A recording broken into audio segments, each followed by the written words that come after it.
City Councilor. Today is Thursday, my wife's birthday. Happy birthday, honey, 11/29. I'd like to, sorry, excuse me. So we're here regarding docket 1514, order for a hearing regarding corporate tax break transparency in the city of Boston. I'd like to remind folks this is a public hearing being broadcast live and taped on RCN 82, Comcast Channel 8, Verizon 1964, and streamed on boston.gov/city-council-TV. I'd ask folks in the chamber to silence their electronic devices. At the conclusion of the administration's presentations, questions from my colleagues, we will take public testimony. There is a sign-in sheet to my left by the door. I ask folks who wish to testify in the public part of the hearing, to state your name, affiliation, residence, and mark the box that you do wish to testify. I'd also like to introduce my colleagues in order of their arrival. To my left, the sponsor of today's hearing order, Councilor Michelle Wu. To my, oh, he left to do his message. Next is, to my far left, is Councilor Large and Isabi George. To my far right, Councilor Lydia Edwards, and Matt O'Malley had to step out. I'm going to read a brief statement from a colleague who is not able to attend today. Dear Mr. Chair, I regret that I am unable to attend today's hearing of the Committee on Ways and Means regarding corporate tax break transparency in the City of Boston. I believe that transparency is critically important in ensuring public trust in our city government. While tax incentives may be a useful tool in attracting major corporations to Boston, these incentives should be a matter of public record. Look forward to reviewing the recording of this hearing. Please read this into the record. Sincerely, District 7 City Councilor Kim Janey. I'm just going to introduce my other colleagues who have just stepped in, Councilor Ed Flynn and City Councilor Michael Flaherty.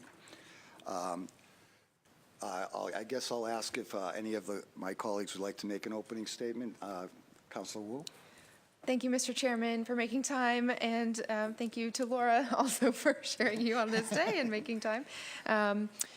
I mostly wanted to thank the administration for having this conversation and for the work that you've done on increasing transparency throughout the various agencies. I've been in multiple conversations together on all different facets of this, so I'm eager to dig in on the corporate tax breaks framework. I also want to especially thank Greg Leroy, who is watching us and on mute for now, but the Director of Good Jobs First, who will testify after the administration panel to share some best practices and suggestions from nationwide advocacy and research and discussions, as well as Ethan Rowan, who is an assistant professor at Harvard Business School, who couldn't be here today because he's teaching a class but did submit testimony that I hope my colleagues will take a look at.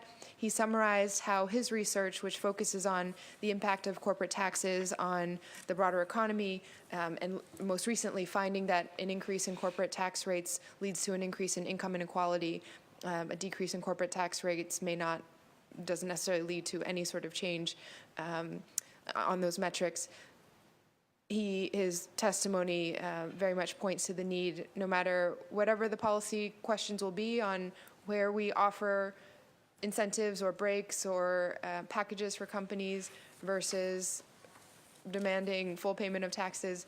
At the baseline, we do need transparency to be able to evaluate forward-looking and looking back about whether the commitments were upheld and were worth it for the taxpayers and the residents of the city.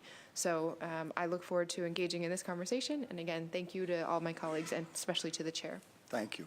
Councilor Isabi George. I don't. Thank you. Thank you. Councilor Edwards. Councilor Flynn.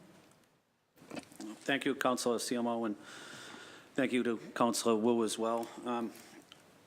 I won't be staying long for this hearing, but I will be reviewing the tapes later on. But what I'm interested in learning about is when we do give tax breaks to a company, what benefits are Boston residents getting in return?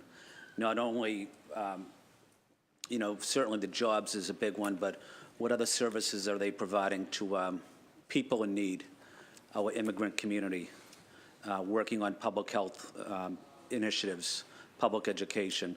So I'd like to learn more specifically on what programs companies are providing, what the success rate is of those benefits, and how we can work together to make sure that, the residents get a fair shake when we do get a company that we give tax breaks to, that there is something in there for the residents, especially those residents that desperately need our assistance. Thank you. Councilor Flaherty. Just having tenure here, I know the previous administration didn't always do the best job of sort of tracking those types of agreements, and in some instances, later on in the agreement, you'd see some horse trading for other things. And so we want to make sure, to the previous points, that this process is as transparent as possible, that that data is readily available for members of the council and to members of the public, so we know exactly what agreement was made, what are the terms and conditions of that agreement, and make sure that that agreement is being adhered to in the event that, whether it's a change in administration or a change in someone in your department or whatever, that there's, that's an agreement that gets that lives throughout the entire agreement. So, and we've seen too many instances of an agreement that was made and then 10, 12, 15 years later that, there's a change condition, or someone forgot to collect, or another deal was negotiated in lieu of that deal. That's never good for our city when that happens, and it, quite frankly, is something that I think here is those that are responsible for we have a fiduciary responsibility to make sure that that doesn't happen. So, again, moving forward, want to make sure that this stuff is ironclad, it's in black and white, it's clearly accessible, and that we're making sure that everyone is honoring their agreements. And in the event that there is a changed circumstance and that person has to come back and renegotiate that, that's also should be a transparent process as well. So, and I know that through the chair, I know that in dealings that we've had with Chief Barros, that's how you operate, that's how you conduct business. I'm just putting a little historical perspective on some of the issues that have happened in the past with the previous administration that I was here for, and those are very, very bothersome to hear. So thank you. And as the second longest serving, but longest consecutively serving counselor, just basic, I just remember Liberty Mutual's TIF back in 2010, the depth of the recession. It was really a tough decision. I agonized over that decision. I think in hindsight, I'm hoping to hear results, good results from that. And at that time, a new term was added to the lexicon of clawbacks. And that was one of the reasons that I could get to yes on that particular tax break. And I think every single one is unique and has to be judged on their own merits. I also believe they need to be transparent. And I've asked informally over the years about the results of Liberty Mutual because I want to know if my vote was correct. And I look forward to that testimony. I've heard it is, but it would be nice to have some hard data to make that more informed judgment. So thank you all, and I'll hand it over to, thank you, Commissioner Willett. Thank you for inviting us today. For the record, I'm Gail Willett, Commissioner of the Assessing Department, and I'm accompanied by Nick Arenello, our Director of Tax Policy. With Amazon's decision now made about where their new headquarters will be located, this seems like an appropriate time to examine tax incentives. Much writing and analysis has been given to this decision, including the New York Times headline, "A $2 billion question, did New York and Virginia overpay for Amazon?" New York and Virginia collectively offered more than $2 billion in tax credits, rebates, and other incentives to attract Amazon. That figure doesn't include what could amount to hundreds of millions of dollars in infrastructure spending, worker training, and other government assistance. Boston is extremely lucky to be in an environment where the scale of subsidies offered by New York City, Chicago, and Denver are not necessary. Recently, Boston was named as the #1 city for job opportunities and growth in the world. This combination of universities, culture, medical advances, and tech talent makes Boston a place that businesses want to invest. Here in Boston, 70% of the here in Boston, property tax revenue is critical to the city's overall financial health. 70% of the city's revenue is generated by property tax collections, and growth to the property tax base is essential in covering the increases in municipal costs and funding of new initiatives. The city's economic development strategy must be compatible with this requirement and generate new tax revenue. As a result, the expectation is that new development will proceed without incentives and pay full taxes.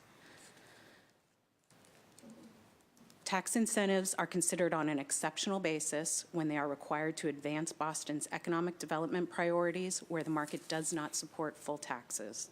This may include stimulating economic development in a strategic location, assisting a project with unique economic or construction challenges, or attracting a key industry or company that will yield significant gains in employment. The agreements are listed on the Assessing Department's website. The majority of these agreements are 121As. Of the existing 121A agreements, over 80% are subsidized housing projects. Some of the most recent agreements are Old Colony in South Boston, Orient Heights in East Boston, and the workforce housing at the Beverly. There are currently 5 agreements with active job provisions, 4 TIFs and 1 STA. 2 additional agreements with job provisions haven't started yet, and those are GE and the Seaport L4 parcel, which is Amazon. For TIF agreements, job numbers are reported to the state and reviewed by the Assessing Department.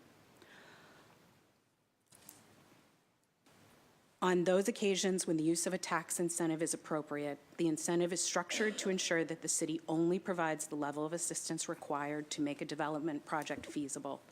Additionally, incentives are often front-loaded to more efficiently improve a project's rate of return. A dollar's worth of incentive early in a project may be as valuable as $5 worth of incentive in year 10. This approach often results in a shorter term for the incentive, resulting in a project contributing its full tax potential more quickly. So for comparison, New York and Virginia offered $2 billion in subsidies. The other city, Nashville, Tennessee, provided Amazon with $102 million in subsidies for only 5,000 jobs. In Boston, the Seaport L4 agreement has a total potential of $5 million, and only if all the job goals are met. The level of discount granted relates directly to the number of net new jobs realized. If Amazon fails to meet at least half of the requisite targets in a given year, the discount for that year drops to 0. In the event of the job target being less than 50% in 2 consecutive years after the construction and stabilization period is over, then the agreement will terminate and the office will return to regular Chapter 59 taxes. Thank you. John. Mr. Chair, members of the council, my name is John Barrows, Chief of Economic Thank you, Development for the Mr. City of Chairman. Boston. For the Thank you, record. Chairman Siono, for the invitation to be here today. And thanks also to Councilor Wu for initiating this I'm discussion. sorry, sir. Can you see me? Yeah, sorry. Yeah. We're still going through the presentation. Sorry. Sorry about that. Okay. I thought I was Sorry. echoing for a second. I know, I was like, But wanted to say thank you. Thank you for the invitation to be here today to present on such an important matter. Boston's attraction and expansion as an economy in the city of Boston is one that is largely driven by economic growth. You heard our commissioner talk about our dependency on property taxes. This is something that is really important. And so as a strategy, as an economic development strategy, and as a growth strategy, we make sure to take great deal of not eroding the tax base. And so growing the tax base and growing jobs and increasing economic activity, in fact, is at the heart of our incentive strategy. As you know, Boston has been growing, and and I'll add to some of the stats that you've already heard. We're growing, and we're growing in a smart way. The U.S. Chamber of Commerce named Boston the #1 city in the nation for fostering innovation and entrepreneurial growth for 2 years in a row. The Boston high-tech industry has experienced rapid growth, in recent years, including nearly 11% annual growth between 2010 and 2015.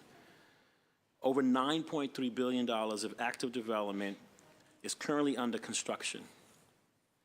In 2018, we have added another $6.8 billion in our pipeline, well ahead of last year. And that has, on its own, an estimated growth of 12,000 jobs. 55.4 million square feet of new development worth $26.5 billion has been approved since 2014. Boston's growing, and in planning for our growth across the city, Boston maintains 4 key principles: drive inclusive economic growth, increase the quality of life for residents in all neighborhoods, promote a healthy environment and resilient city, and invest in infrastructure, open space, and arts and culture. First and foremost, Mayor Walsh and our internal teams that work on these types of incentive packages that attract companies to relocate or make a significant investment in our city can attest that there is no equation, and as the chairman says, every deal is different. Every incentive package that is offered needs to be based on a unique set of circumstances, unique set of facts. Obviously, the use of tax incentives and these types of packages to attract economic growth, corporate investment to cities across the country has been under immense debate given the Amazon deal. Each deal in Boston is approached uniquely, and when Amazon first announced the HQ2 RFPs, the mayor immediately stepped forward to say, we will not be getting in any type of bidding wars with other cities for the second headquarter of Amazon. And in fact, when we released our bid to Amazon's HQ2 proposed RFP, you would find that Boston said very clearly that we were not offering any incentives to Amazon to come, but we invited a conversation because in Boston we believe every deal needs to be looked at closely, and we need to stay true to our principles around what it brings to the residents of Boston. We maintain a priority of offering incentives that will continue to promote Boston's growth in a smart and sustainable manner, while avoiding putting anything on the table that will needlessly erode Boston's tax base. More than 70%, as you've heard, of the city's revenues come from property taxes, and we keep that top of mind. Growth of property taxes is essential for covering escalating municipal costs and funding new initiatives. Tax incentive policies must balance the desire to stimulate job growth and economic activity with the need for fiscal integrity and performance. Our approach has been successful. When we needed, we have updated and modified agreements to ensure success, or added clawbacks, or, my favorite, made sure to have real clear performance goals in order for people to get the kind of incentives that we've laid out. Here are some examples. Vertex. The Vertex deal helped to spur a seaport boom.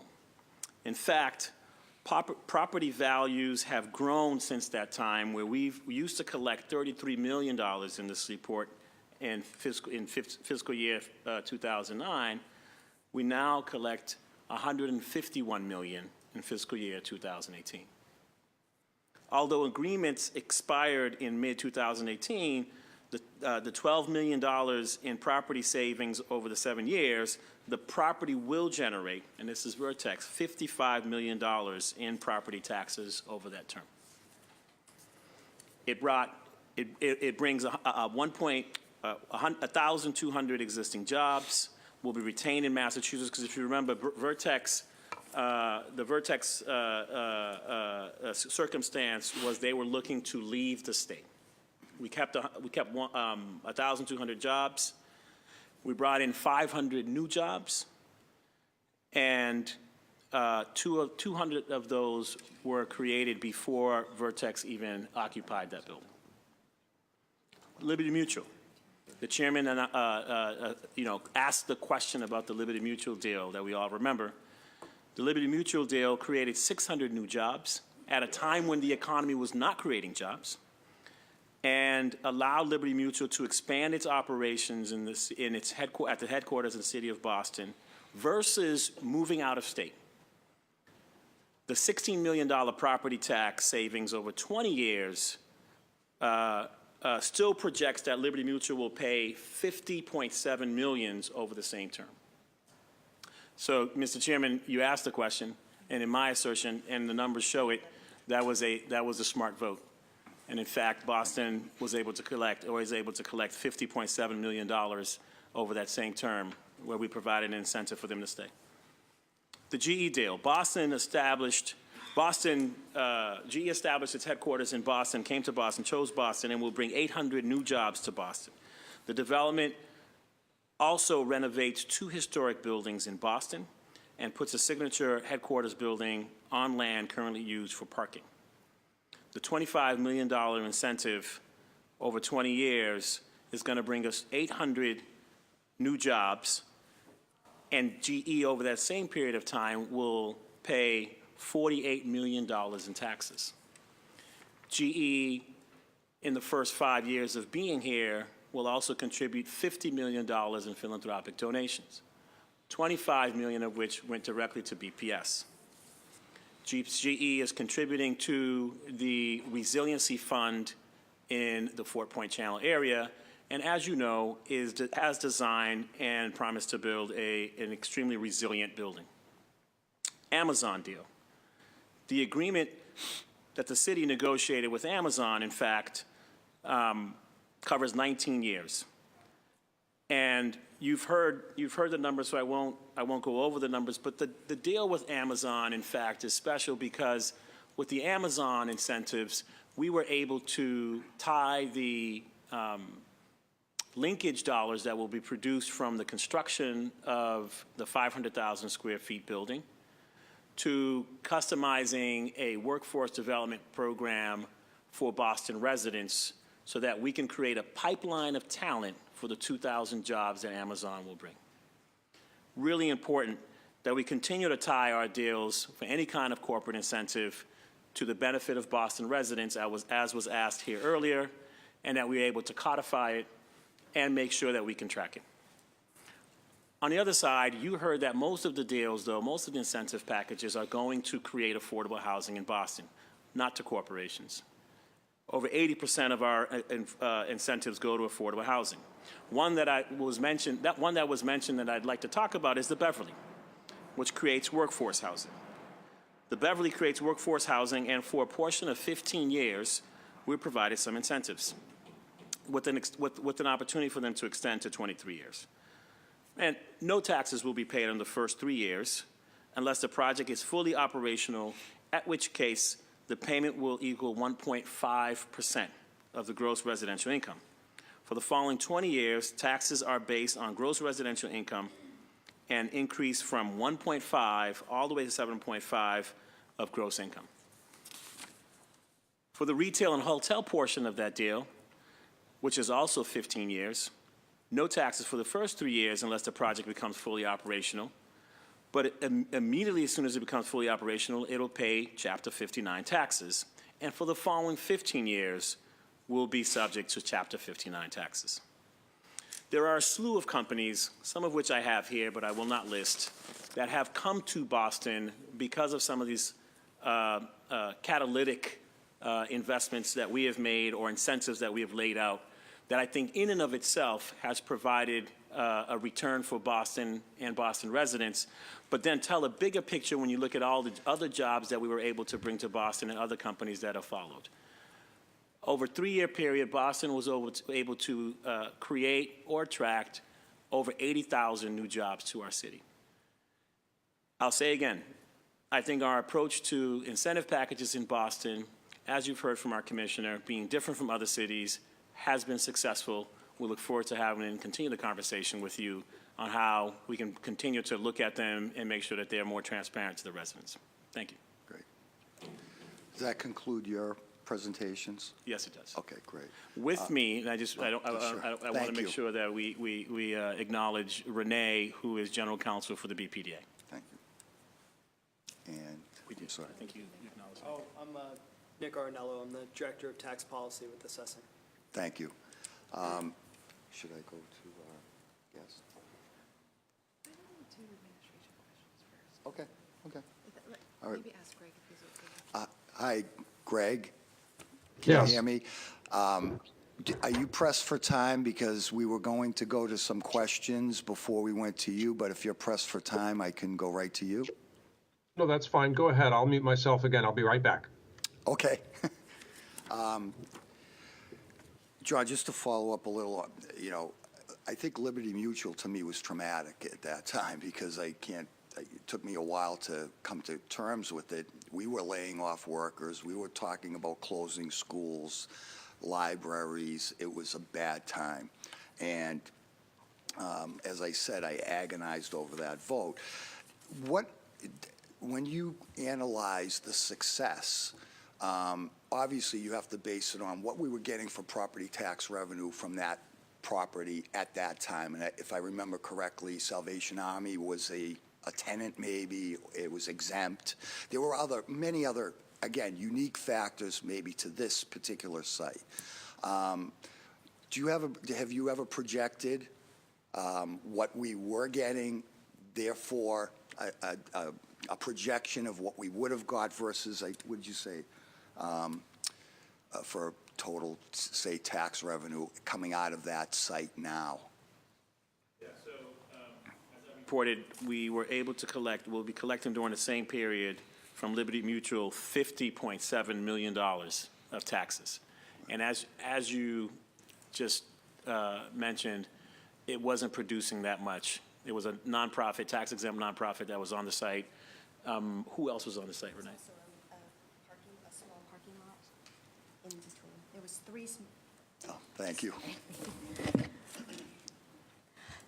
There were three small parcels that were put together. So one of them was a parking lot, which right in the middle of the street where there was other development, it was not the highest and best use for that area. The other piece was part of the Salvation Army, and then the Franklin Press building was also located there. And again, a building that was no longer going to be used for its usefulness, and so the highest and best use would have been for an office building, and that's how we looked at it at the time. Right, and as the chief said, Liberty Mutual, and this is what we all don't like, I think, about this, is they kind of hold us hostage. We're going to move, or you're going to help us out. And I think that, I personally have a problem with that. And just to follow up with Amazon, after seeing what New York and Virginia have doled out, Right. I'm glad they didn't come. I mean, Jeff Bezos had to be shamed into paying his lower wage employees so that they didn't qualify for food stamps. Like, is that the kind of employer we want in Boston? Now, for some reason, Jeff Bezos gets away with it, probably because he's a media giant as well. So I personally was waiting to hear on Amazon because I was a hard no until you made the case on him, on his company, I should say. So let me recognize the sponsor, Councilman Wu. Thank you, Mr. Chair. I have a lot of questions, so just cut me off and I'll do second round anytime. So I guess just starting top level, we talked about, in your presentations, you very helpfully mentioned TIFs, STA agreements, STAs, 121As and Bs, the I-cubed. Are there any other categories of tax breaks or incentive tools for the city? Yes, but these are the only ones that we currently use. I know there's been some discussion about diffs, but that's not anything that the city has taken an interest in right now. Okay, and would it be possible just to get a list? I know on the city website you can kind of piece together here and there of each agreement, even ones that are no longer active, but just of the current active agreements that are being monitored and tracked at this time across all of those categories? We'll get that to you. Thank you. And then, Commissioner or Chief or anyone else, could you just, in a little bit of detail, explain the difference between 121A and 121B incentives? The 121A and 121B incentives while the agreements, the tax agreements and arrangements are done through the City of Boston, they are also implemented through the BPDA. So the way it works, Chapter 121A of the Mass General Laws lays out a statutory scheme of when and how a project might qualify for a 121A.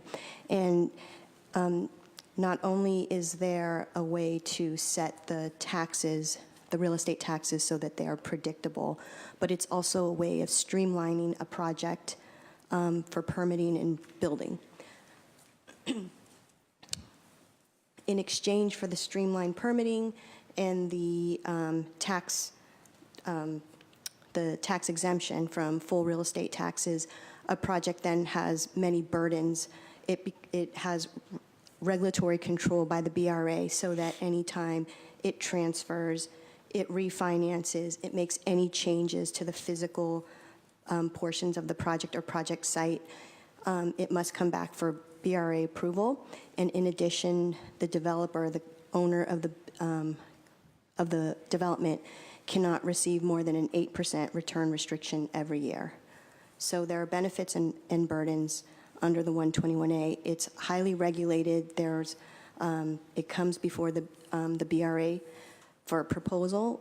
Once it's approved and adopted, the BRA adopts it through a report and decision, which lays out what the project is, who the developers are, what they're doing, the restrictions on the land use for that project.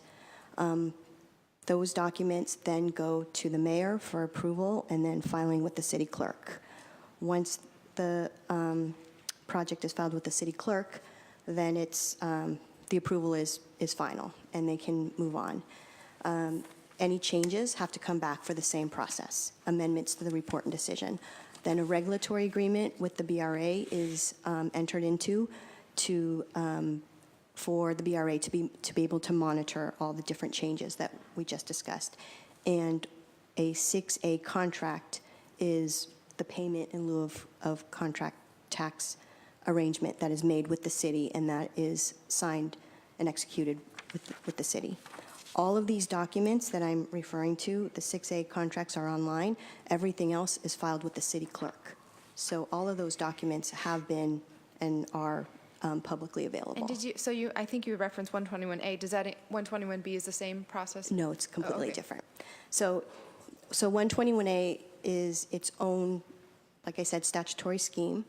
121B, when we are referring to 121B agreements, it's actually referring to the BRA's enabling legislation, whereby if the BRA has a property interest in a development or a project, it will allow, because the BRA under our enabling legislation, we're allowed to have pilot agreements with the city if the city determines that one warrants a pilot.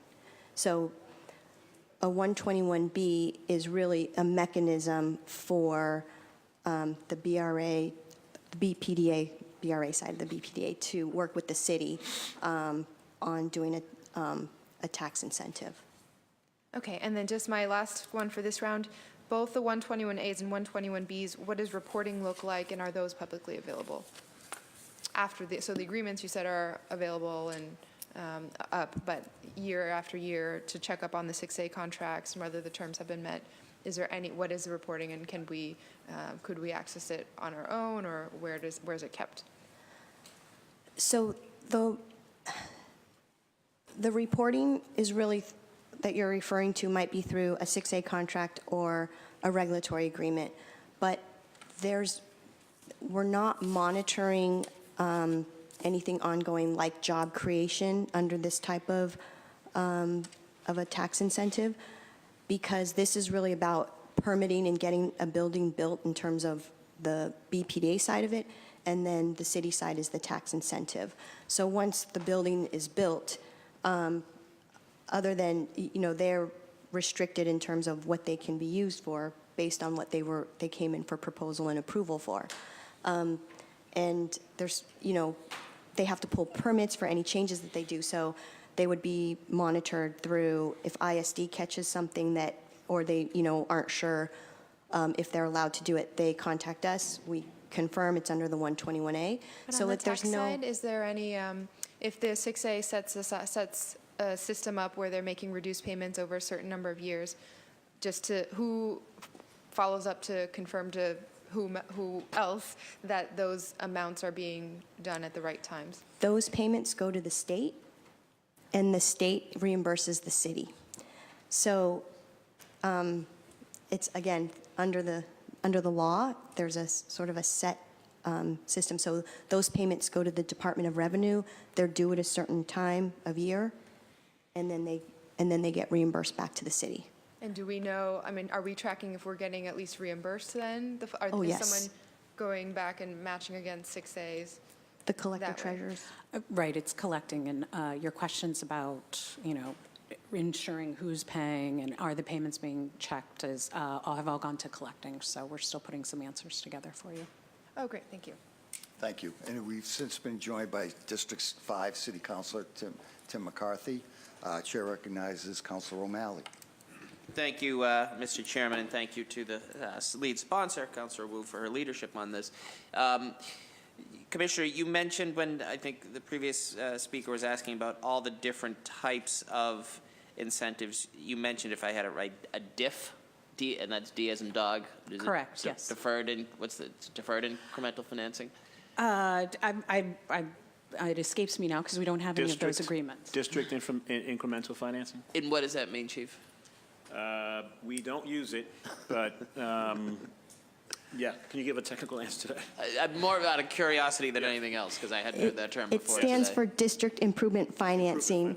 It comes from the state's Economic Assistance Coordinating Council, their EDIP program, Economic Development Incentive Program, that's run by the state. And what it allows a city or town to do is to define an area whereby they would halt the property taxes.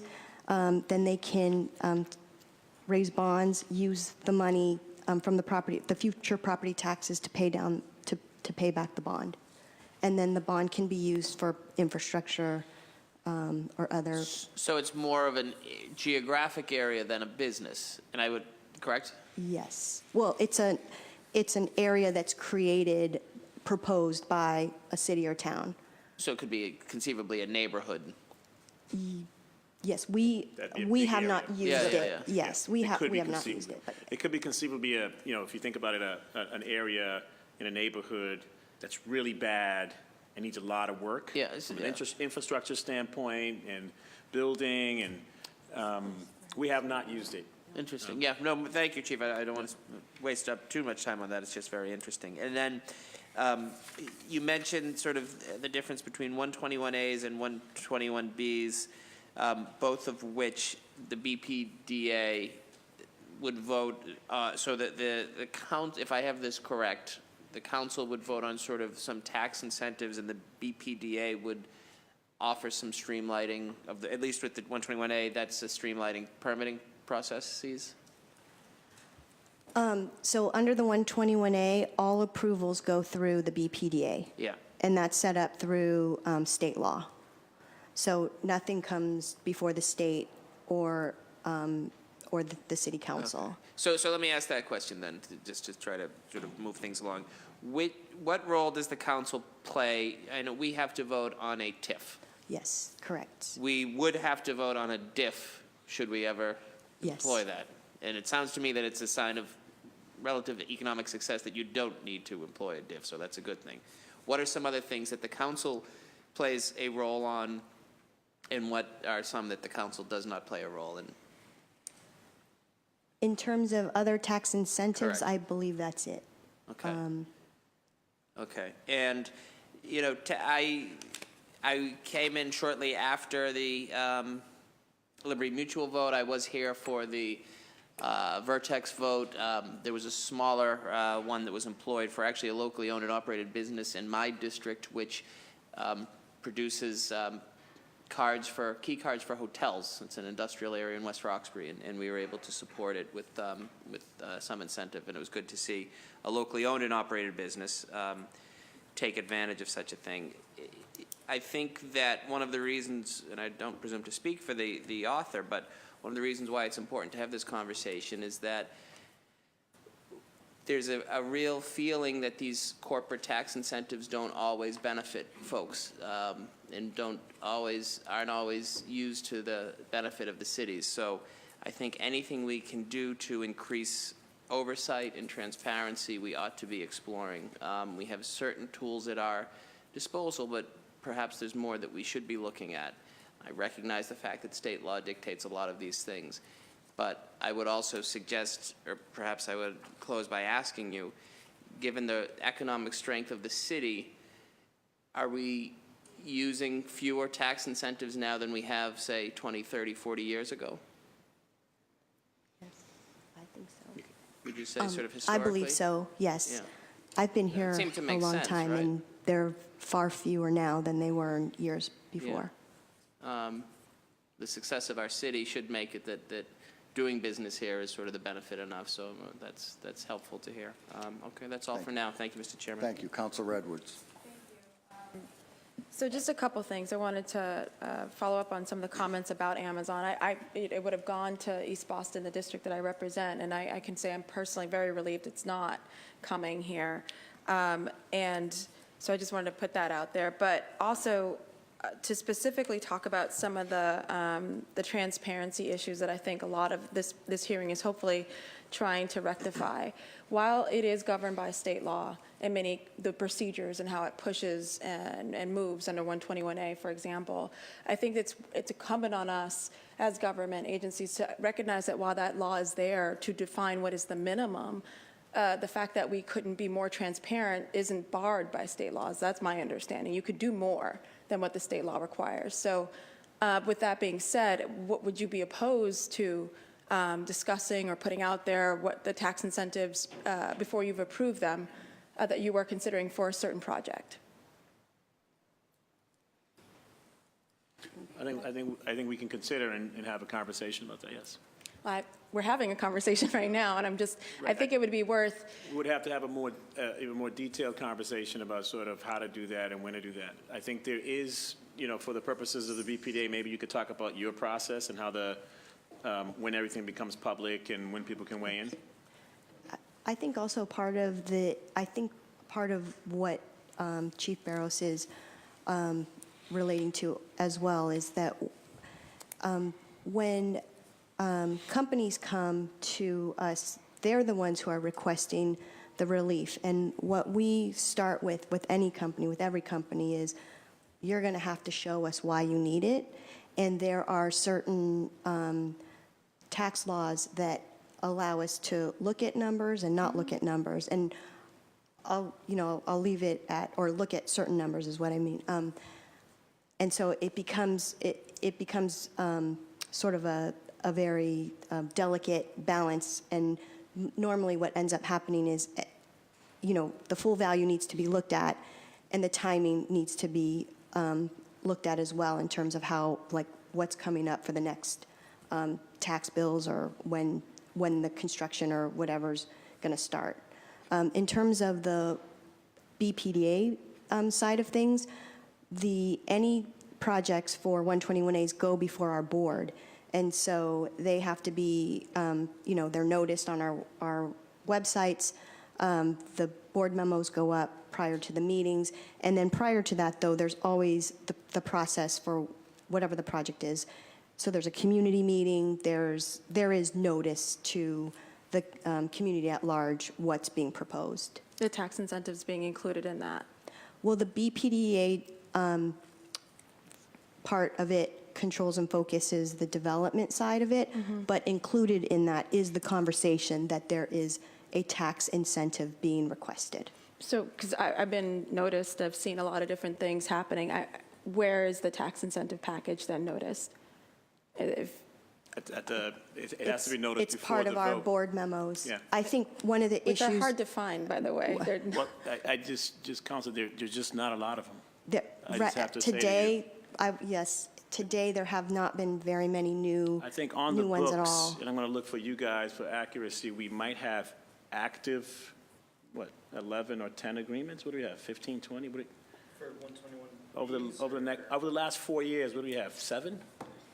Oh, over the last 4 years? You mean new? No, corporate tax incentives. 5? Yeah, definitely less than a dozen. Yeah, so they're rare. We don't, this is not a tool that we apply often. And so maybe we can figure out how we notice the council that there's one coming before it's noticed in the, but it does, we do notice the public that a vote's about to be taken. On the zoning at the board, right? So you would discuss the tax incentives package at that board meeting for the BPDA? Yes or no? Yes. You do discuss that package in full? Well, I'm excited. I'll go get the I- tape then and find when you discussed So I guess it. I'm a little bit hesitant because it's not that the BPDA board is focused on the On zoning, development. right, yeah. On the development of the Yes, project. yes. So not specifically, but the process to the approval has been that the community at large knows that there is a request for that incentive, and they understand that. I mean, that is vetted whenever there's a meeting on it, because it's part of what the project proposal is. We're going to have to come back, I guess. I'm not clear on when I would be notified or the community would be notified that this amount of tax incentives is about to be approved by the BPDA in order to do something. I'm not clear on that. So I'm going to move on to other questions, though. Well, Counselor, give him 5 minutes, and Okay. then we'll go around. Can I- okay. Counselor Flaherty.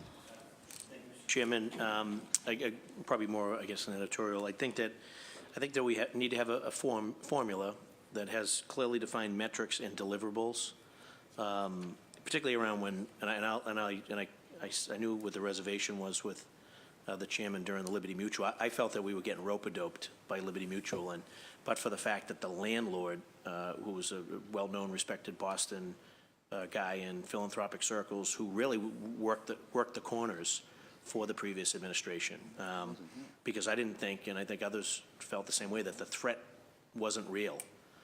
Conversely, if you looked at Fidelity, that threat was happening. They were sending jobs to New Hampshire and Rhode Island on a regular basis, and the previous administration sat on their hands and didn't do anything to stop them from leaving. So when you're looking at a company that's threatening to leave, I think that formula, that part, sort of those metrics and those deliverables, that needs to be clearly defined. We can't just have someone call us and say, hey, we're thinking about leaving, or we're leaving, and they're really not, versus a company that's, as you're talking to them, they're sending jobs to New Hampshire and Rhode Island on a pretty regular basis. And I felt that we should have sounded the alarm on Fidelity, a great Boston company.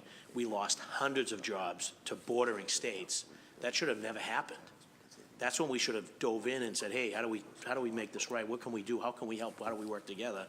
That allowed it to happen, and then all of a sudden we have a company just sort of threw out this threat that they were thinking about leaving, and then we jumped through hoops to try to save them. So I just raised that. And on the job creation side, I think there needs to sort of almost be a residency piece. Clearly we have a residency piece for the city because we can govern the terms and condition, but what good is it if a company moves in and they bring with them their entire team and all their executives? And it's not just about creating some new jobs, but so we want the job sort of at the higher, on the higher paying scale. And I don't know whether or not we can incentivize that through a very specific formula. And again, I'd use the example of GE. That was a big score for Boston to be able to pull a company out of Connecticut to come to Massachusetts. But what good is it if the top executives are all just flying in daily, and those jobs aren't going to someone that lives in West Roxbury or Dorchester or South Boston or East Boston? And so I just caution that we need to kind of sort of figure out how that's going to work. And I look at like sort of Vertex. I really didn't think Vertex was a big deal at the time because I felt like we were poaching from our neighbor in Cambridge. Vertex was in Cambridge. They had lots of jobs in Cambridge, and sort of they kind of crossed over the Charles River, and it was like we ran around town like it was like the Stanley Cup. I think GE was a big score for us. I think Amazon was a big score for us. And I would even venture to say that, and I know Chief Barros, you played a very active role in landing Reebok. I felt that was a big deal coming up from Canton. So, but I just, a company moving from Quincy to Boston or from Cambridge to Boston, I think it's almost like we kind of stole something from a neighbor versus a company kind of coming in here and bringing some real oomph. But, so that's the only thing I would say on it. If we can have a formula that's clearly defined, that has metrics and deliverables, and make sure that that threat is real, and try to do our best to keep that company in our city, I think that's huge. And not be sort of misled or to the phrase I use is rope-a-doped, but, and then also making sure that the conditions, it's one thing to say that, oh, they're gonna bring some jobs. Well, what types of jobs, and what's the pay on those jobs? And I know, John, you did a phenomenal job in negotiating a couple of those deals for the city to make sure that that was in fact the case. So I would ask that continue to be kind of the line of inquiry with respect to making sure that those are good-paying jobs that are gonna benefit the residents of the city, encourage them to have their employees live in Boston. And said it the other day at an event, it's great when you have a company that's here, but it's even better when you see that the company officials are participating at the local events and coming to the galas and coming to the auctions and stroking a check to support the local causes, whether it's the Daniel Marr Boys and Girls Club or DSNI, for example. Anything that people can do to participate in our communities is great. So it's not just about the company being here. It's making sure that those employees, hopefully that they live here, but that they're participating civically. That's the big win whenever we can have that happen. So it's a roundabout way, if you have any thoughts on it in terms of how we can decipher whether a threat is real or not, how we're looking at it now, and also making sure we're putting pressure on that those jobs that are coming here, that they're the good and higher paying jobs, and that they're from the city. They're just not relocating executives from a neighboring state. Yeah, no, I think, Council, we agree very much on the principles that you laid out in terms of what kind of questions need to be asked, the kinds of information that needs to be given to the city so that we can properly assess the situation. I think you're absolutely right. I think when a company sounds the bell and says, we're going to leave, or if, that should not be the driving factor by which you make a decision. Now, I get it. I'm talking from a very hot economy right now, right? And so I can't tell you how many. I can tell you with a certainty that we've said no probably 10x more than we've said yes on any kind of tax deal, right? So companies ask, right? And we're not in an economy where we need to give tax deals. Companies have threatened to leave. In fact, I'm not at liberty to discuss names of company, but there was one company most recently that threatened to leave unless we can give them a tax deal to make the deal work. We looked at the numbers, we looked at the deal. We just didn't feel like that was true. We didn't feel like that our tax incentives would be used in a way that could justify a deal that wasn't equal to the other deals that were happening in the city. I mean, so you know, Council, we try to use our best judgment, but we've never made a deal because a company would leave. We make a deal because we feel like it increases our tax base. We make a deal because we feel it increases jobs at the same time that it's increasing our tax bases. So we make a deal because we're getting more taxes, to be really clear, right? And the taxes make sense in the total deal scheme. And we make a deal because, in fact, we think without that deal, it wouldn't happen, right? And so we agree with you 100% on the principles that you laid out, and look forward to continue to work with you to make sure we're asking the right questions. And I think that through the chair, the fallback is the abatement process. You know, obviously there's a commercial abatement process that can happen, independent of 121As and TIFs and DIFs. But if there's a company struggling or the tide has turned for that company, clearly they can come in, sit with you, explain their situation. They can try to negotiate a higher level in terms of a bigger sort of incentive package, if you will. But they also sort of have that recourse of if things are a little tight, you know, they could file for a commercial abatement. So it's, I appreciate your thoughts and paid attention to detail. Thank you, Mr. Chairman. Thank you. Did you want to comment? Abatements are about value. They're not about the financials of a certain company or a certain tenant. It's about value. So you can't come in for an abatement saying that we are a struggling company. You can come in for abatement saying I'm overvalued and my building isn't worth this because of the market. Right. And that's where you'll see them. Thank you. I'm going to move on to Mr. Leroy. Greg, can you hear me? I can, Mr. Chairman. Maybe we can can Kerry turn him up a little bit? And we're going to go, we're just going to see if we can increase the volume a little. Great. I appreciate that because I haven't really been able to hear much of what you all have been saying either. Thank you. You're loud. You're very loud. Okay. Go ahead. Why don't you talk so we can maybe adjust the volume, if you don't mind? Okay. I'll say thank you to Chairman Good. Siomono for the invitation to testify, and also thanks to Councilor Wu for initiating this conversation. My name's Greg Leroy. I'm the Executive Director of Good Jobs First. We're a nonprofit, nonpartisan research group available for anybody who wants to try to improve economic development incentive programs. Is the sound okay now? Yes, yeah. Okay, great. Right.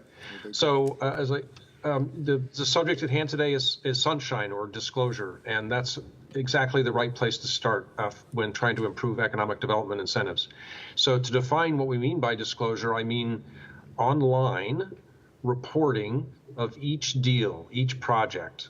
So that would include the name of the company, the recipient company, the source of the incentive, the value and duration of the incentive deal over time, and then the project site address, and then whatever the company is supposed to do in return for the incentive, create jobs or retain jobs or train workers or make capital investments or all of the above. And then also over time, at least once a year, disclosure of the outcome of each of those awards. That is, for the duration of the deal, if it's a 10-year deal or whatever, there'd be a snapshot every year of the progress of the deal in terms of actual jobs created, actual wages paid, or actual dollars invested, and so on and so forth, so that everybody can see the deal play out over time. That's what we mean by disclosure. Also, it should be user-friendly. The data should be downloadable. We have a big database up on our website now called Subsidy Tracker, where we grab data from states, cities, counties, federal programs, more than 1,000 are all in one place now. And we try to make it as searchable and downloadable and easy to understand as possible. And we encourage everybody putting the data up on the websites to do that as well. We say that Sunshine is the cornerstone reform for this reason. It's the starting point for all the issues that I assume you've already been discussing here today. I mean, I heard the word clawback, I heard the word HQ2. I know I heard a couple deals mentioned specifically. If you care about equity, that is, if you care about whether neighborhoods are getting fair treatment by a program, if you care about small businesses or minority or women business enterprises getting fair treatment from incentive programs, if you care about small businesses getting a fair shake compared to big businesses, if you care about your city council district getting fair treatment compared to other city council districts, whatever your metric is for fairness and equity, you can't get to first base on those issues until you have sunshine. That's just our mantra. If you want to do any kind of cost-benefit analysis, you have to have the disclosed costs and you have to have the disclosed benefits. You really just can't get started at all. So, and I would add that there's a real left-right consensus on this issue. That is, especially libertarian-oriented, market-oriented think tanks agree typically on this issue that we all need to be able to see where this money's going and what kind of bang or not we're getting for our bucks. So it's really not a controversial issue on either side of the aisle, frankly. I would also add that, although we did give you guys a goose egg on our last report card study, the one in 2017, because your tax increment financing program is not disclosed online, we weren't just picking on Boston.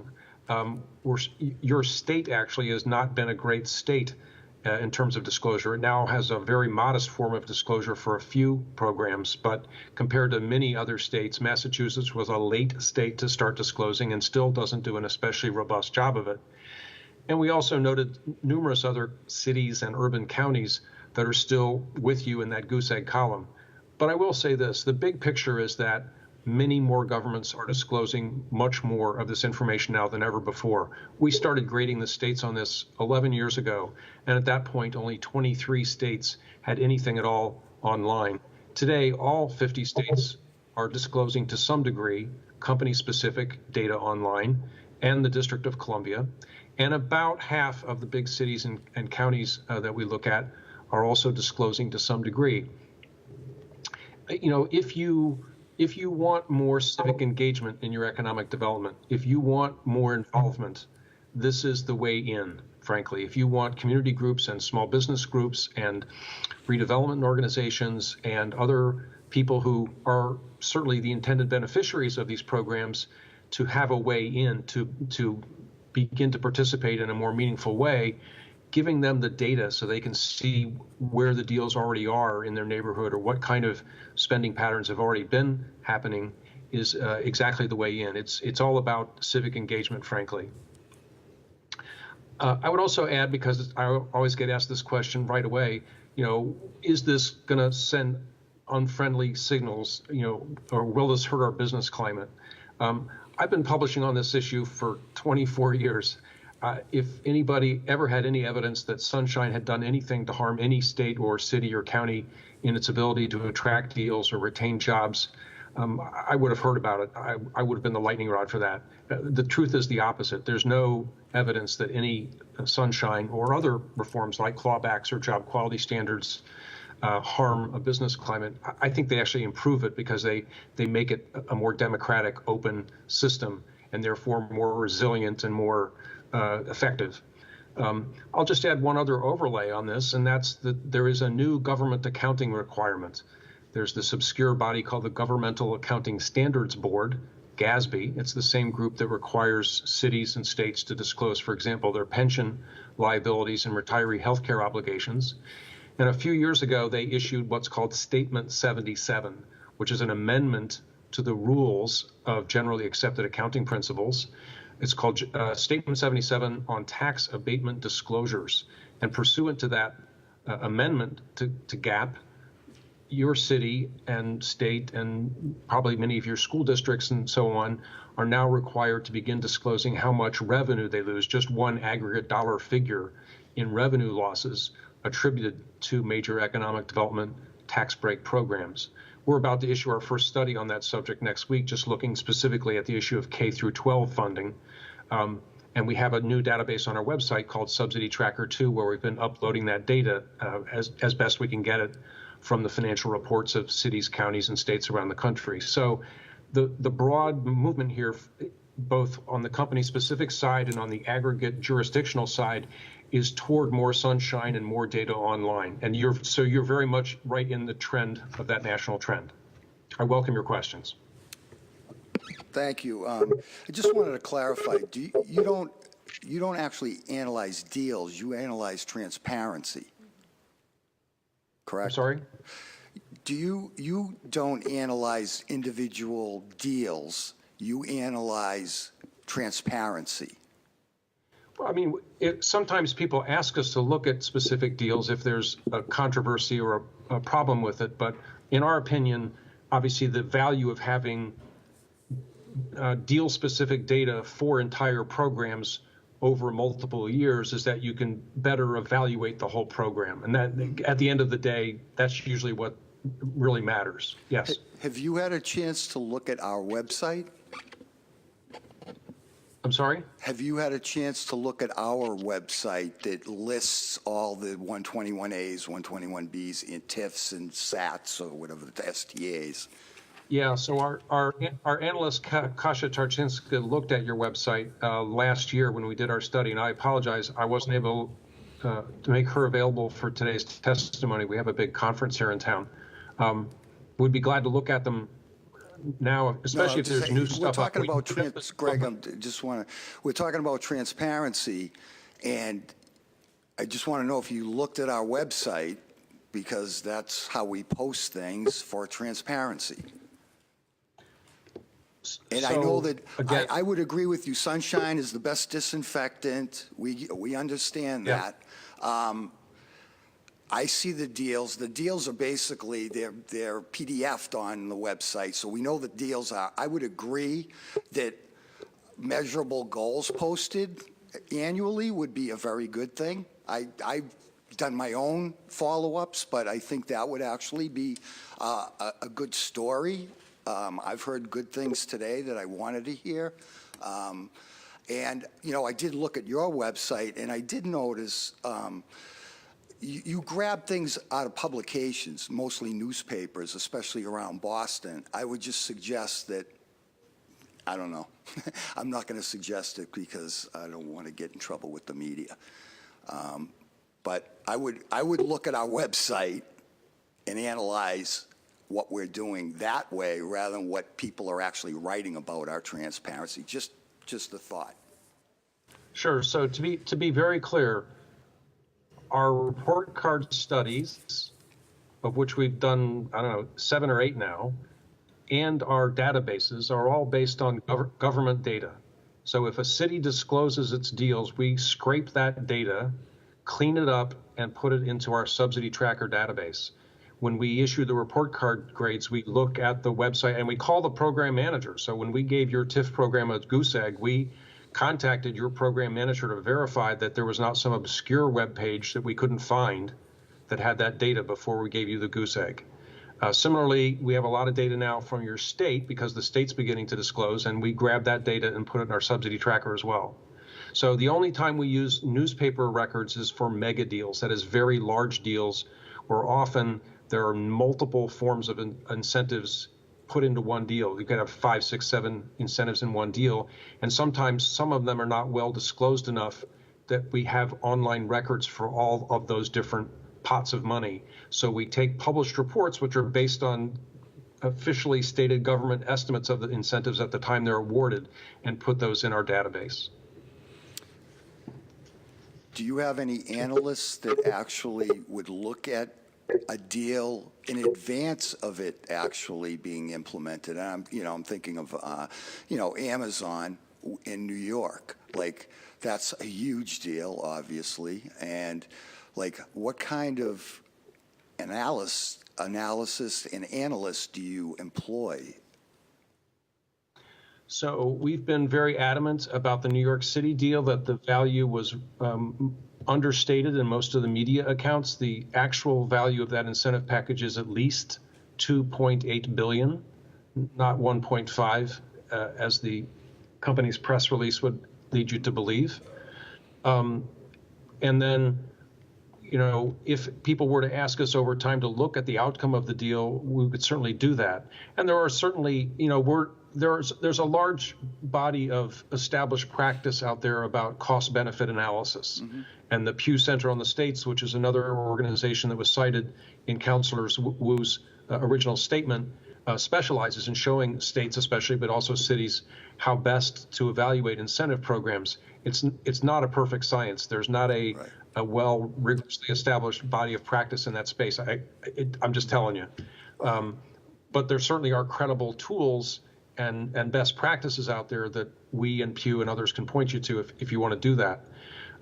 For our opinion, we think that the big problem is that programs over time have gotten deregulated and are not sufficiently targeted, right? If you agree with the original theory of an incentive, that it exists to fix a market imperfection, that is to address something that the private market is not doing, but we want it to happen, but it won't happen until public dollars reduce private risk, bringing a grocery store to a food desert, bringing new skills to a citizen returning from incarceration.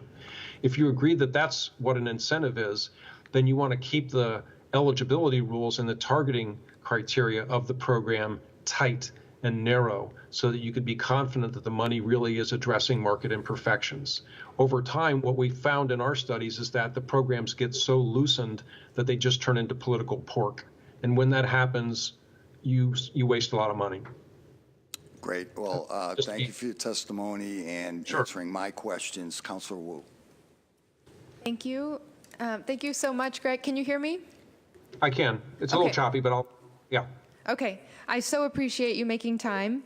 So just to be clear, Good Jobs First had given Boston a 0 on the TIF's transparency rating because not that the agreements aren't posted online, but the follow-up, the reports tracking whether payments have been made or not are not posted online, correct? I'm sorry, I couldn't hear the end of your question. So you're talking about the TIFs? Yes, that the rating was based on the follow-up not being accessible online. Right. Okay. Yes. And so as a contrast, for the cities that are putting a lot online or even have databases available to the public in some instances, what I was struck by from your information that you provided was that many of these cities are even now seeking not just information on the jobs and what the number of jobs created, but also what the wages are to be sure that they're good jobs, what the demographics are of the workforce to ensure that it matches the goals that the city has. What are the other types of information that are now starting to be put into the original agreements that will be requested as follow-up in the cities that are doing this you're right. best? Actual jobs created and actual wages paid are obviously the most important things and the things of highest public interest. We're also really a key on the issue of the street address of the project site, because obviously that's critical if you're trying to map the deals to look for geographic fairness or, testing against other criteria. Are we creating jobs in areas that have been most hard hit by previous plant closings or mass layoffs? We've actually done studies where we lay those two questions on top of each other. Are we creating jobs where people who don't own a car can get there by public transportation?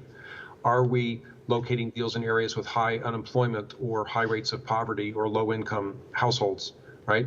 All those things you need the geography information on. And then obviously we're also keen on making sure that the reporting continues for the duration of the deal, whatever that is, 10 years, 15 years, 12 years, whatever, so that people can see the deal over time. And if we had to pick just one city or maybe two cities to do a quick scan of their websites or their transparency measures, what would you suggest as a good example? Sure. So Chicago has the best TIF reporting specifically, and that's because there's been a long history of civic engagement on TIF in Chicago. But I would also point to three other cities, a couple of which are not intuitive. One is Memphis, Tennessee, where they have what are called pilots or property tax abatements. Those are highly transparent, again, because of a lot of civic engagement. And New York City and Austin, Texas. Those four places really stand out for having robust, well-populated, user-friendly websites. Great. Thank you so much, Greg. Thank you. You bet. Councilor Thank you. Edwards. Follow up on questions I had, and also I think Councilor Faraday had mentioned about the jobs policy. Commissioner, you had mentioned that if the deal had gone through with Amazon, that there was certain, or I don't know if it was specifically Amazon you were talking about, but there were certain deal breakers or forcing us to go back to 59 taxes, Chapter 59 taxes, if they didn't meet their jobs, requirements, right? And I think there was a combination of the testimony here. Those job requirements, though, they're based off of jobs provided for Boston residents or the jobs that come in? So, because I think that's following up with what Flaherty had said, but I wanted further, deeper analysis about that. So if they say that they're going to bring 50,000 jobs, but do we care? I just want to draw a distinction between. Excuse me, John, I'm sorry to do this. Greg, I apologize. If somebody could restate the question quickly closer to the laptop microphone, I could barely hear. Oh, maybe because Me? The words kind of ran together. Oh, no, I'm Do sorry. you want to stay with us or not? Okay. Okay, that's better. Is that better? Yes, for you now, I can hear you a little better, just because you're closer. Oh, So no, I didn't have any questions. My apologies. It was for the panel. that's all right. And I specifically, I don't know. Yeah. You heard the question, right? Thank you, Councilor. I just wanted to make a distinction between the 50,000 jobs are related to the second headquarters that Amazon was going to select a city for. That Okay. did not come. The commissioner was referencing the jobs that Amazon is bringing to Boston and to the seaport site. Okay. And so if I just wanted to make the distinction there, appreciate and she that. can answer the question around how it would work. So it is 2,000 jobs. When you go to our website, you can see the chart that lays out what the criteria are. So there is no financial help through 2025. And then starting in 2026, if they meet 50% of the required job amount, between 50 and 59%, then it's $75,000, 60 and 74%, it's $100,000, up to $416,000 if they meet it fully. Right. But if they do not, say they are only at 47% of the jobs that they say they are going to create, get any. then they would get no money. And if that goes on for 2 years, then the agreement would be terminated and they would go back to regular Chapter 59 taxes. I think that's great. I think that's great. The question I had was, though, the 2,000 jobs, are we saying it's 2,000 jobs, it's 2,000 jobs? Or are we saying this happened for 2,000 jobs happened for Boston residents? Right. That's, are we monitoring that? Are we just 2,000 new jobs is the period, criteria. whoever is being hired into them? Yeah, but So we're not not- monitoring that? So what we are doing, what we did for this deal, and we hope to do for future deals, is Thank you. say we agree, an agreement with Amazon that we will use the linkage money produced from the new construction, which we think is somewhere around $600,000, to work with Amazon and to develop and place Boston residents into 2,000 jobs. So we are in conversation with Amazon's HR team, and we'll be meeting with them shortly because we anticipate an RFP going out maybe sometime in the spring to bring in partners so that they can actually use the linkage money to create a workforce development and placement program to place Boston residents in those jobs. This is the first time we've ever done it. We hope that this will be, I anticipate this will be very successful, and we will continue to do this for other sites. That's wonderful. How we monitor that, how that becomes implemented as a policy is really important, especially if they just met those 2,000 jobs, we may not be inclined to go and look at those numbers, right? My concern is that we're just going to be satisfied with the 2,000 jobs and not do the deeper dive. It's great that you started that conversation. Linkage is going into a general fund for job development. Wonderful that they're going to try and streamline some for this particular one. Linkage does go into general fund. Council, on this one, we are tying the linkage funds to those jobs. Okay. So we are going to tie the linkage that the new construction creates to those jobs and specifically work with Amazon, they're not just bringing the jobs. They're going to work with us, and the agreement is they will provide the job descriptions ahead of time. They will provide the skills that they're looking for. We will then recruit Boston residents and train them based on the prescription of Amazon and what they're looking for these jobs. And then we will work with Amazon to place them in these jobs. And then we will return with a public report on the effectiveness of that and make sure that that's available, because we intend to make this a scalable program so that when we bring in jobs, particularly with public incentives tied to them, that in fact we're trying to make sure as many Boston residents get those jobs as possible. That's excellent. Great. And that would be through the Office of Workforce Development, right? In partnership with the Office of Economic Development. Right, Yes. Trinwin. Trinwin. And I'm a trustee on the Jobs Trust. And I would suggest that all of my colleagues look at our annual report, which Trinwin actually introduced, and that we're moving more and more to that model of, partnering with incoming businesses and training our workers for that. And I think it's been a paradigm shift in that, because I've been on that Jobs Trust for many years I want to now. applaud you and the other members of the Job Trust, because what we're mimicking this program after is the work that you did with hotels. Yes. And so you guys did the exact same thing with hotels. Best Corp? Best Corp, that's correct. And so we're going to follow that model with the Best Corp hotel linkage money that went to Best Corp, and we'll follow the same model that you guys use to report on those jobs and make sure that we can report on the Amazon jobs. Right. And there is some really good data that Trinwin collects, and it is all Boston residents that go through these programs. So, Councilor Wu. Thank you. I think we had sent a message to Greg, so I think he's disconnecting. So back to the administration panel, if you don't mind indulging a few more questions. I was hoping to dive in a little bit on some specific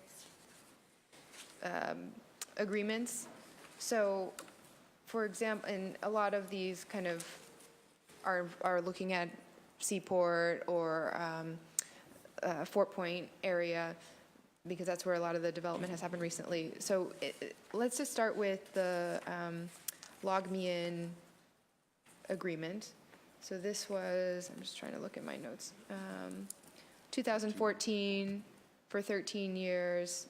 And so if you could give a quick overview of kind of what went into, what factors pushed the city and/or BPDA to err towards offering that specific set of incentives, and then since then, what has the communication been like about the reporting for that particular one?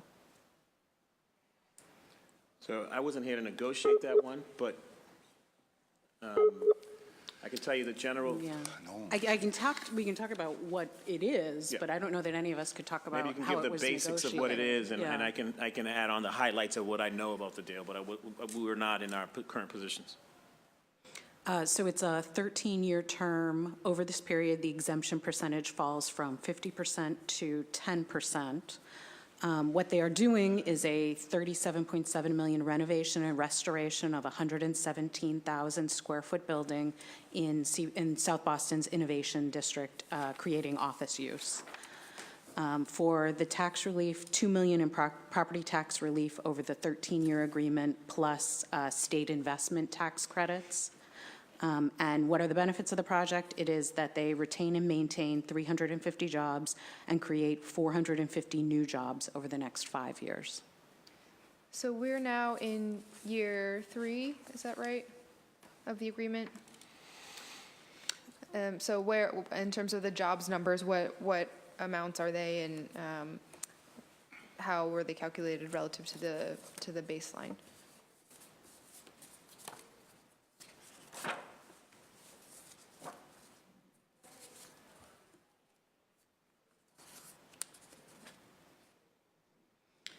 So we download reports from the Economic Development Incentive Program with the state. I've got some of the reports here. I'm just looking through to find the job counts. As of 12/31/2017, let's see, 675 permanent employees at that location, full-time employees hired in calendar year 17, 253.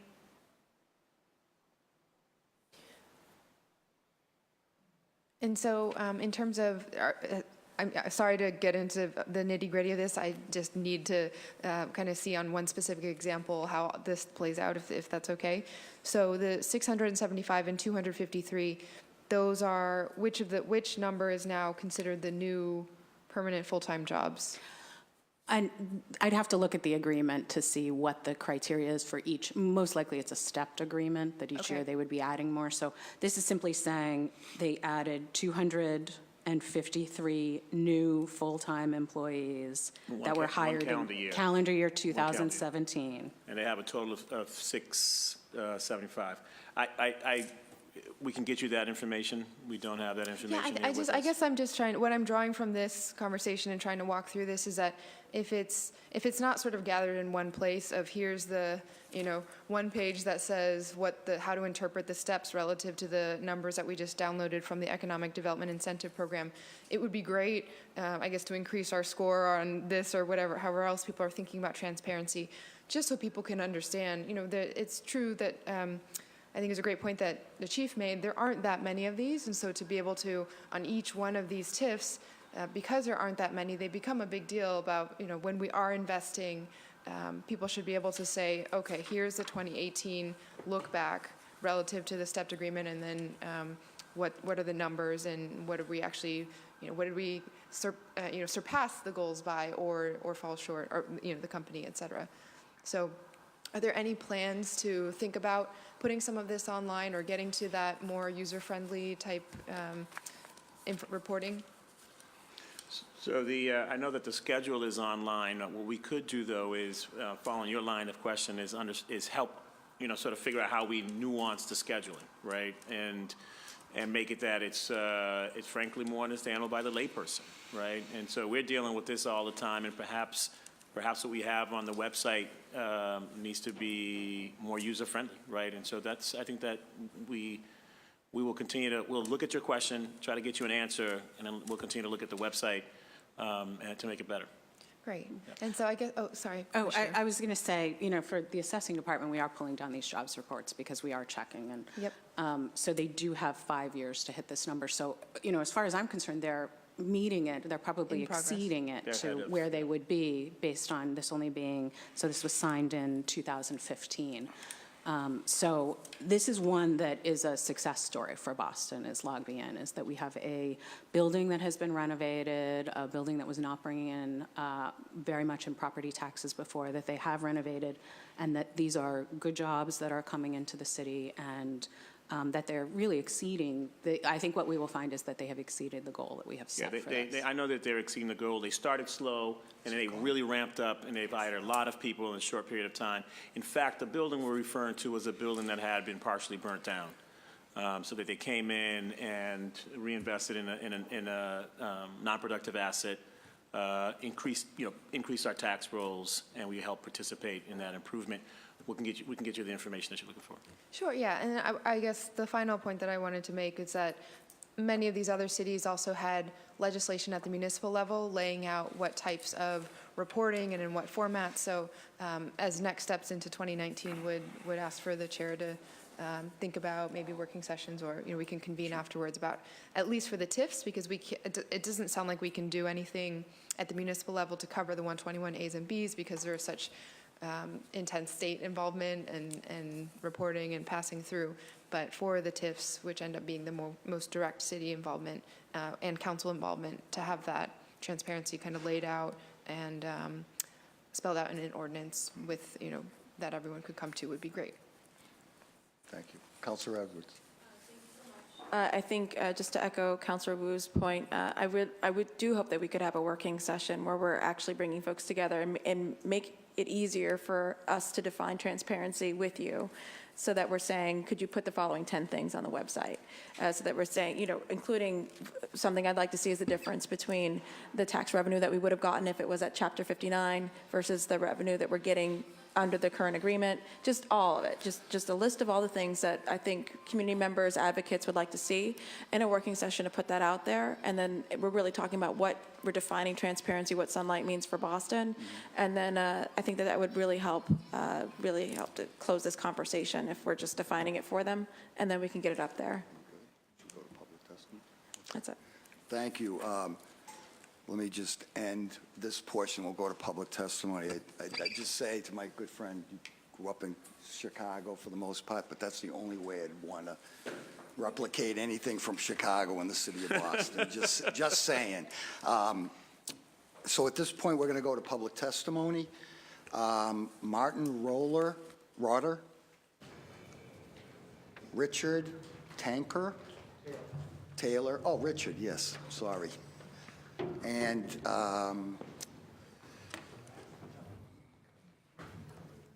Dylan, Johnny, I don't know, sorry, whoever else signed up. Thank you, Councillors Chomo and Wu, for organizing this hearing on a very important subject. My name is Martin Rett. I live at 144 Beacon Street in the Back Bay in Boston. I am the chair of the Neighborhood Association of the Back Bay, but I'm not speaking in that capacity this afternoon, but rather as a resident and private citizen, based upon my experience in many years of working for and consulting for corporations across the world, in some cases where location or choice of location was one of the questions that had to be addressed. So I'd like to bring some of my experiences to bear that I hope will be helpful in the particular context of Boston. First of all, let me say that I was delighted and very impressed listening to Greg Leroy's presentation of Good Jobs First, to know that there is such a wealth of information available, which will be very useful. However, I'd point out that transparency itself is not an end. It's a means to an end. And the end, presumably, is to be able to negotiate deals with corporations that benefit both the corporation, or perceived by the corporation to be beneficial to it, and also benefit Boston, and perhaps beyond Boston, even Massachusetts. I don't believe, like some people, that every negotiation inevitably leads to a winner and a loser.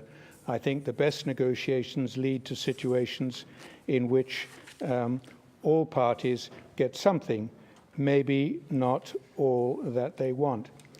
My first observation is that in my experience, while tax incentives or tax breaks can make some difference to a choice of location, in the majority of cases, they are not decisive. And other factors, in particular the quality and relevance of the available labor force and the infrastructure in a location, are those things that drive corporate decisions. Another factor which is very peculiar to a particular corporation sometimes is where particular executives in the corporation actually do live, or where indeed they want to live. And there's an interesting example here that you may be aware of. The reason that the capital of West Germany after World War II was chosen as Bonn, not, I think, the much more logical choice of Frankfurt, is because that's where the first Chancellor, Konrad Adenauer, had his home. And so that prevailed over all other considerations. So given that situation, the question then becomes, how strong a position is Boston in negotiating these kinds of deals? I think a lot of reference has been made, and quite rightly so, to the assets that Boston and Massachusetts in general have. Its universities, its culture, the ability, the fact that we're on the sea, hopefully not to be under the sea within a few decades, the beauty of New England and so forth. So unlike some other parts of the country, I don't think we have to go out of our way to try and persuade people, and I was glad to hear that that was the case in the Amazon situation, to try to persuade people that they can almost have a tax-free environment. There are some places that compete for companies to come there, and they do so by trying to race to the bottom. They point out that there are no effective labor laws, that environmental protections are very low, so that the direct costs of operation of a corporation are very low. We, fortunately, do not have to do that, and I think that is something that will continue. Something else that I would like to emphasize is, this is a global phenomenon. Places around the world are competing for businesses and commercial activities to grow or establish themselves where they're located. And they're doing so in a variety of different ways.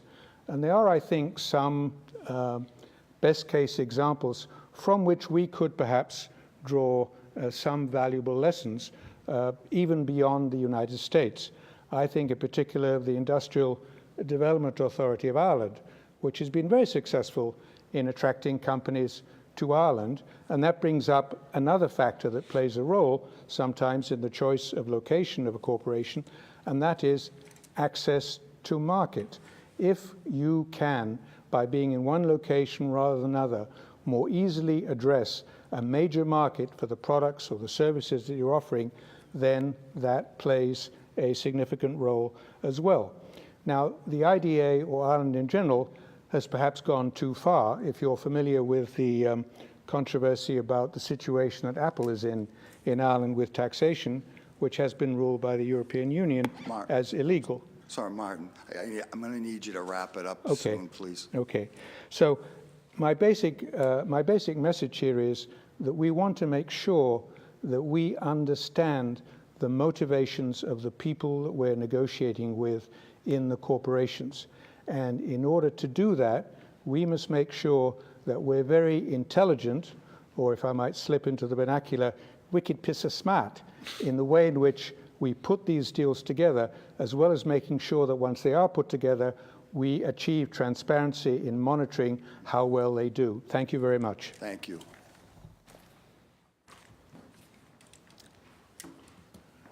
Good afternoon, Mr. Chairman. Through you to the Richard Taylor. Nice to see you all. I wanted to, first of all, thank you for convening this hearing, because I think it's important to say a couple of things about what gets measured going forward. One is I would not want to take away this valuable tool from the city administration and the council for attracting businesses, but I think there needs to be a definition of two kinds of businesses.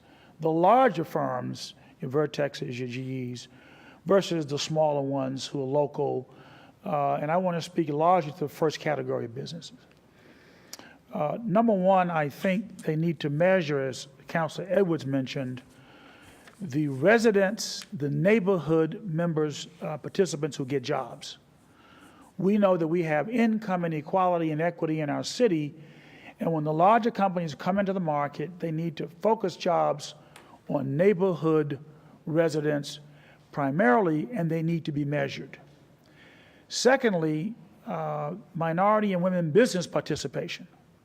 For example, GE, as was mentioned earlier, is promised to build 2 buildings.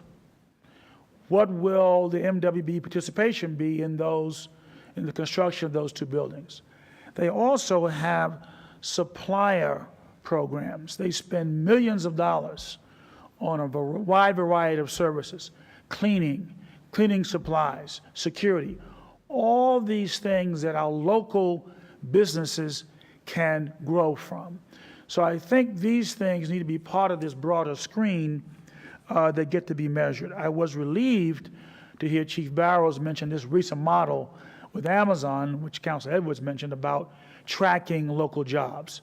So my point is, I think among the other things that you spoke about today, 2 other things need to be measured. Local residents' jobs out of the 2,000 or the 600, whatever that number is, and we need to track women and minority business participation, particularly in light of the fact of the Massport model that was included for the Omni Hotel.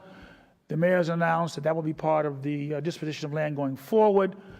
All of these things should be part of your measurements, and I thank you again for the time to comment. Thank you. I called everyone else. Anybody else wish to testify at this point? Thank you. Seeing, hearing none. Let me recognize that we've also been joined by City Councilor Josh Sakem. Thanks. We're good? We're good. Thank you very much. And this hearing regarding docket 1514 is adjourned.